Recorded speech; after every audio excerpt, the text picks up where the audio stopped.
Well, good morning, everyone. Welcome to Seattle. The sun's about to come out, so if you're going to come out for the boat ride, it's going to be fabulous tonight. So I'm Keith Jerome, co-host, and on behalf of myself and Hans-Peter Kiem, we want to welcome you to the 5th Conference on Cell and Gene Therapy for HIV Cure. We're really delighted that everyone could be here. So we are nearly full already, and some more folks are going to roll in. We're really excited that the registration system actually started rejecting people last night.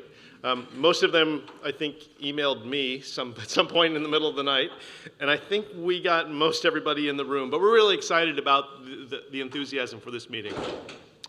So as you can see, we've taken this off of the Fred Hutch campus this year. If you've been over to the Fred Hutch, you know we're surrounded on all sides by construction. I mean, the roads are completely destroyed, buildings everywhere, and it's just part of Seattle's growth. And so to spare you all that, we decided to have this downtown. If you have feedback about the conference venue, things you like or don't like, please let myself know, or Hans-Peter, or Tom Andrus. Some of you have participated in previous meetings. The last one was 2 years ago, so if you have, welcome back. We're happy to see you. We started this meeting 6 years ago now because Hans-Peter and I perceived a lack of emphasis on cell and gene therapy within the conversation on HIV cure. And we really wanted to raise awareness about this because it was something we felt strongly about. And it's been gratifying to see the field of cure sort of move toward our vision. And now cell and gene therapies are very well represented at the mainstream cure meetings. But it's still a wonderful thing to get just those of us involved in this field together to discuss this, and it's a smaller group, and everybody has something to add to this. So we encourage you to interact, talk, make new collaborations, and work together to move this forward.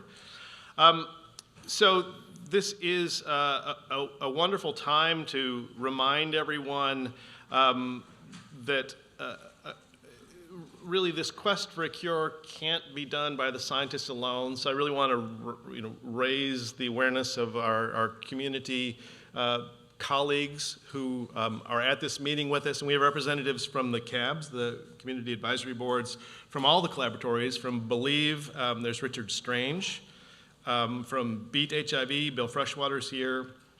From CARE, David Palm. From DARE, Danielle Campbell. From I4C, Mark Wagner, and from our own defeatHIV cab, Helena Maki's here. So thank you, and many other community folks are here as well, and we are just ecstatic that you're so involved.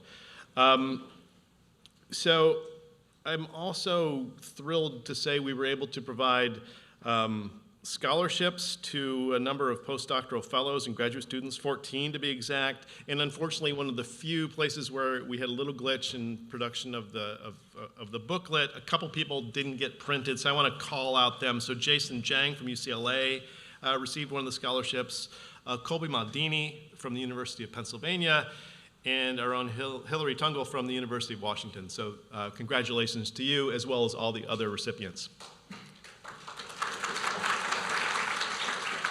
I have to thank our scientific organizing committee, and nearly all of them are here. A couple folks had other commitments, but still actually helped us plan the meeting. So that's Kath Bollard, Paula Cannon, Mike McCune, Rowena Johnston, Romas Xulianis, Yachi Ho, Jim Riley, and Manuel Venegas, who's from our defeatHIV cab. There's no way to do a meeting like this in a nice venue without financial support, and so we have to call out our sponsors. And a special thanks goes out to our signature sponsor, the Bill and Melinda Gates Foundation, and they really provided substantial support for this meeting, and particularly day 2, where we really focus on in vivo therapeutics for cell and gene therapy. Our platinum sponsors are Abbott, Amphar, and Gilead, and this is also a tremendous commitment and really made all this possible. The Marriott Residence Inn, where we are right now and where many of you are staying, is actually a major supporter as well, and it is a lovely venue. And then our silver sponsor this year is Bayer. And as I said, most of these folks have a representative here today. Really, I couldn't, so these are all provided notes for me. Like many things, we have a wonderful staff who provided these, and they're modest enough to not call themselves out in these notes, so I have to add this in. I really want to say thank you to Tom Andrus, the program manager for defeatHIV, who's in the back, Mary Lammery, my assistant, as well as Derek Thomas, Hans-Peter's assistant. And I can't stress how much work they've done. I mean, they look right now like I do after like a grant. Like it's a tremendous amount of work and a tremendous number of details, and this will go really smoothly. And frankly, Hans-Peter and I will get a bunch of glory for this, but those are the guys who really did the work. So when you see them, thank them, and I thank you all very much.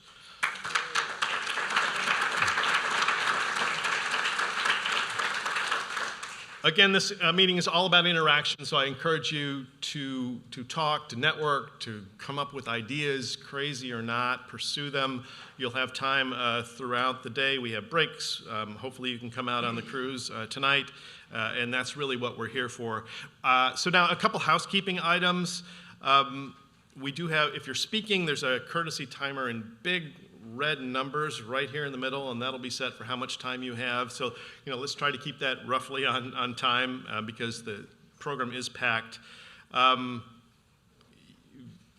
There are rear doors, so if you're kind of moving in and out, and I really highly recommend if you need to stretch, get coffee, whatever, do so. It'll be better if you use the back doors, though, to get in and out of the room. There are restrooms on this side. If those are full or not working for you, there is a unisex bathroom just past the elevators as well. Wi-Fi is the Marriott lobby hotel network. There is no password, so look for the lobby network and you can get that. If you have electronics and need electricity and haven't noticed, there is power for those of you at least at the desks. There's power right underneath the front of your desk, so you can find that and plug in, including USB ports. You might have seen the posters. They're outside on this side. We're going to be a little tight on that. I'm sorry, it's just the physical plant that we had here to work with. So, be friendly, get together and enjoy those this evening. As I mentioned, we have dinner tonight. It should be nice, and it will be on the Argosy Cruise, which I think is the Lady Mary, which is, I think, our Mary arranged that, so well done. Her namesake boat. We did this in 2017, and generally, if people can get over the fact that you're stuck on a boat for a couple of hours and you can't get away, but if you can survive that, it's really pleasant. And I think we're doing a similar route to last year, and with a little luck, we'll go past the University of Washington, through the Montlake Cut. It's beautiful. Take a look at Bill Gates' house. We'll all yell thank you for the support when we get there. It'll be great. It's a lot of fun, and the weather should be good, so enjoy that. Okay. That's pretty much it. If you have any questions, find me, find Tom. We've got a lot of staff and volunteers outside who are happy to help. And with that, I'm going to hand things over to Hans-Peter, and I'll just finish by saying welcome.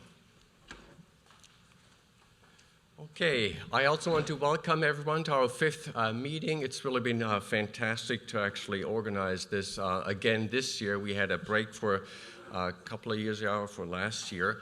So what I'd like to do is really just remind people now how this all started and how we came together to focus on HIV cure. And I'll just go through a few slides. Let's see, this is the Mac here. And really it started, as some of you probably remember, really with Martin Delany, and this is why it's called Martin Delaney Collaboratories. And Martin Delany, as you can see here, was a founding director and public voice really of Project Inform, and he was really instrumental for way back to bringing new therapies really to patients, and he was an advocate to really help patients at that time. Unfortunately, he died in 2009. So this was one major reason, I think, why people also started then thinking about new therapies. And then, of course, in 2009, Timothy Ray Brown's success was published in New England Journal, and I have to say these two events really brought finally, I think, to the field the notion that maybe we should think about an HIV cure. Of course, HIV has been managed for a long time, but I really think these two events, Martin Delaney's death and then Timothy Ray Brown's cure at that time, or successful transplant, launched an entire new era of HIV cure research. And then 2011, as I will talk briefly, there were 3 Martin Delaney Collaboratories, and Keith and I were fortunate to have one of these collaboratories. I'll go through these briefly. And then the renewal of the collaboratories happened in 2016. So you'll probably see this slide a lot, so I won't spend too much time on it, on Timothy Ray Brown's, and this has really been the catalyst for many of these studies that you will hear about.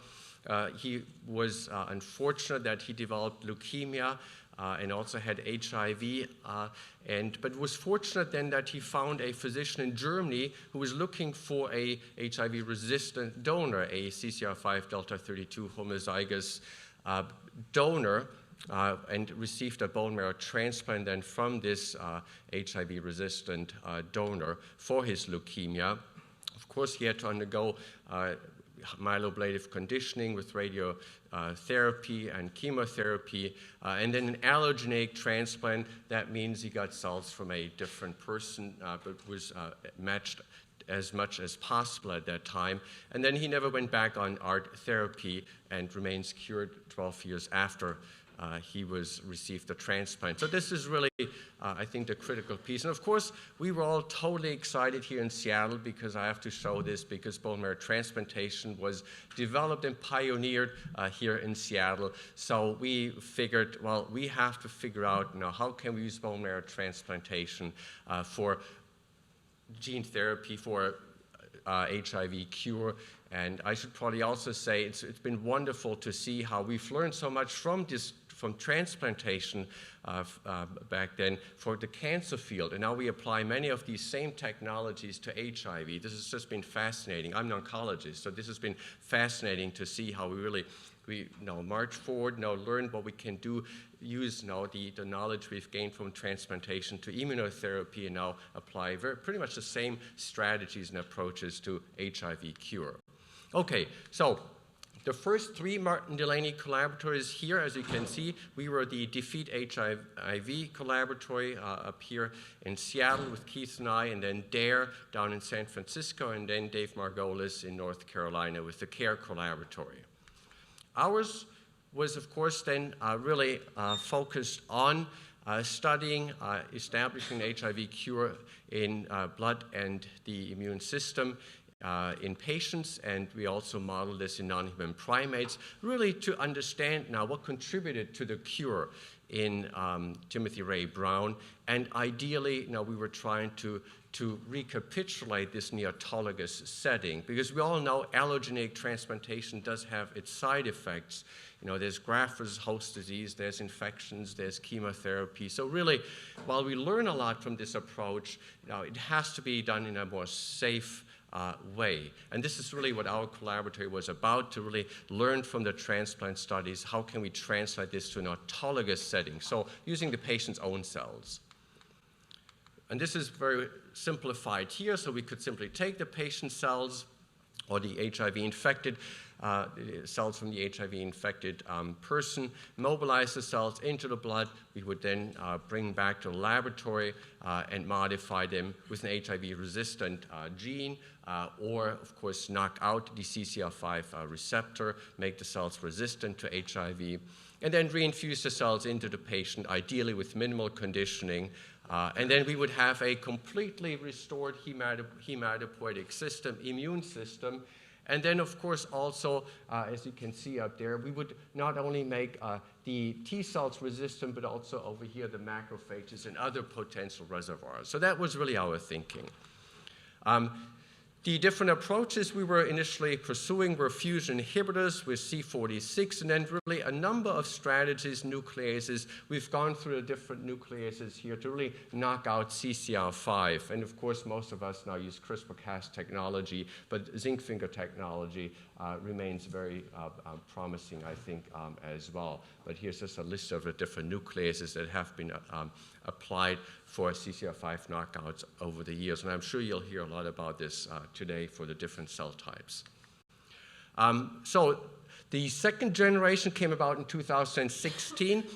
what we've learned from the first generation of our U19 at that time is really, it was critical to protect hematopoietic cells, T cells, from HIV infection to really mount an immune response. And this is really what we took into the second generation. So there now, we made not stem cells resistant to HIV, but really protected T cells. So we could really improve CAR T cells therapies and also therapeutic vaccine approaches for the next generation of the now defeatHIV Collaboratory, and also incorporate some novel ECD4IG-based therapies with Michael Farsan for HIV Cure. The team grew quite substantially. These are really just showing a few of the people, some of the PIs. So this is now really a very large team and a wonderful really team to work with. And of course, there's more. There's now 6 collaborators, and I think we've got people here from most of the different collaborators. As you can see over here, there's of course us defeatHIV, there's the DARE and CARE still, then we've got the BELIEVE, we've got the BEAT HIV, and of course the I4C immunologic approaches for a cure in Boston. So the nice thing is too, there's I think very nice collaboration among these different collaborators, so that has also been a lot of fun. You'll hear about some of these collaborations today and tomorrow. Now, at the same time, Paula and I have also pursued the stem cell approaches as part of the Beyond Hard grant support, which came from or comes from NHLBI and NIAID. This started in 2014, so there's also been lots of success again and progress in stem cell-based gene therapy approaches, and I'm sure you'll hear about this from Paula today. There were 4 Beyond Hard Collaboratory at the time when we submitted and received the grant, which was again up here. Our center, then the University of California, Los Angeles, then Jim Riley, who's also here in the audience and will speak today, and then Dave Scatton had one as well.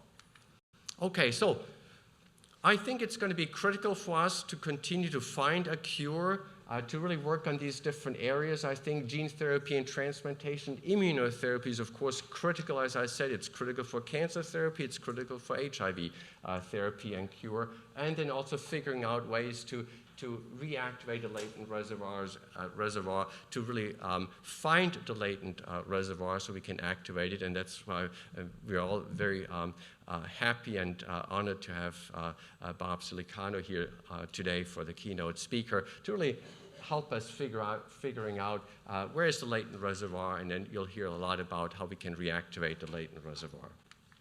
So the goals really of the conference is we really want to bring people together interested in cell and gene therapy. As Keith said, this is clearly a growing field. I think this was our vision. We can use cell and gene therapy, and we're really happy that so many more people have kind of joined us in this effort, and to hopefully make this really a reality very soon.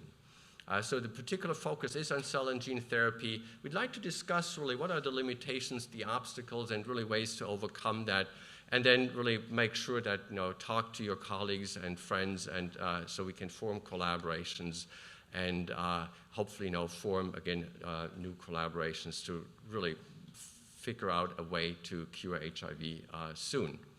So this is the agenda. I just want to highlight a few things here. You've already heard from Keith, but we've got a number of very important sessions here. Of course, transplantation again. We've got Monique speak about transplantation, and then, as I mentioned, the keynote, very pleased to have Bob Silicano here. And then we talk about HIV latency. CAR T cells is, of course, a big field. And then one particular session we have this year is lessons learned from other diseases or conditions, and there we've got a number of speakers, including Keith, talking about the gene therapy for other diseases. You've heard about the Argosy Cruise tonight. Please make sure this is a lot of fun. I really have to say that. And here are the directions: 6:30 the shuttle, and then we're going to start at 7 tonight. It's really been a wonderful venue. And then tomorrow, I really have to emphasize again and thank the Gates Foundation for tomorrow's workshop or session, which is really entirely focused on in vivo gene therapy. And this is really, thank you, Mike, for making this possible. Mike McEwen is in the audience as well. Since I think we've really been thinking hard, how can we really move all these fancy gene therapy approaches really potentially into patients more easily, and to also make this hopefully applicable to more in a more resource-limited setting. So the entire day will be dedicated to in vivo gene therapy strategies, not only for HIV, but also other diseases, but just to see what is available for in vivo gene therapy and how could this be applied in the future for HIV. So again, thank you very much. And this is just, again, the sponsors for this event. With that, I think, thank you very much again for coming. I also would like to thank again the help we've gotten with Tom, Mary, and Dara. Thank you very much. And with that, I'd like to move on to the next speaker. Who is on the agenda?